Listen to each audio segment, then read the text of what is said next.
Merci de nous accorder quelques instants. Comment s'est déroulé ce déjeuner avec le président de la République et qu'est-ce qu'il en ressort concrètement? Je sais qu'avant de rentrer dans ce déjeuner, vous aviez dit qu'il ne faut pas que ce soit un coup de communication.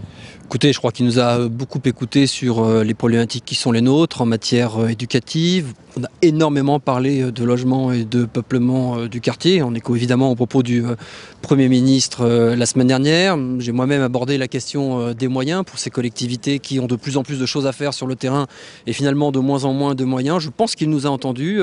Il a pris pas forcément des engagements, mais en tout cas il nous a indiqué que sur la question des programmes de réussite éducative notamment, sur la question des moyens et de la péréquation pour les quartiers populaires, sur la question notamment du logement et du peuplement, il fallait des actes forts. Donc évidemment, nous on a apporté notre pierre à l'édifice. J'espère qu'il y aura des suites. Il y aura des enveloppes? Ah, il ne nous l'a pas dit. On espère. En tout cas, on va être vigilant à ce que ce dîner ait servi à quelque chose. Ce déjeuner, pardon. Vous pensez que sur l'apartheid, puisque vous n'avez pas dit le mot, mais c'était le mot qui avait été employé par Manuel Valls, parce que je ne le partage pas. il a réagi à ce terme? Non, on n'a absolument pas abordé ce terme-là. Il est arrivé que certains de mes collègues parlent de ghetto, ce qui est plus en phase. Mais sur la question, vous savez, la difficulté est très simple dans nos communes. Quand on s'occupe d'une population ou d'une famille qui est en difficulté, la famille dont on s'est occupé finit par partir et celle qu'on nous amène est encore plus en difficulté que celle qu'on a soignée. Voilà, ça c'est une réalité.